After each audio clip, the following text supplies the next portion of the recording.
ইসরো আরেকটি বড় সাফল্য অর্জন করেছে।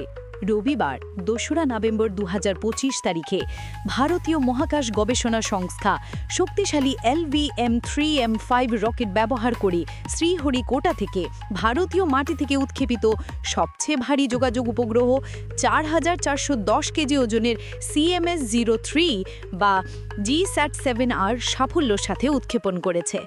এই মাল্টিব্যান্ড উপগ্রহ ভারতের কৌশলগত ক্ষমতাগুলির জন্য একটা গেম চেঞ্জার। CMS-03 GSAT-7 রুক্মিণীর পরিবর্তে ভারতীয় নৌবাহিনীর জন্য একটি নিবেদিত সম্পদ। এর প্রাথমিক ভূমিকা হল সমগ্র ভারত মহাসাগর অঞ্চলে জাহাজ, সাবমেরিন, বিমান এবং ম্যারিটাইম অপারেশন সেন্টারগুলিতে সুরক্ষিত, উচ্চ ক্ষমতা সম্পন্ন এবং রিয়েল টাইম ভয়েস, ডেটা এবং ভিডিও লিঙ্ক সরবরাহ করা।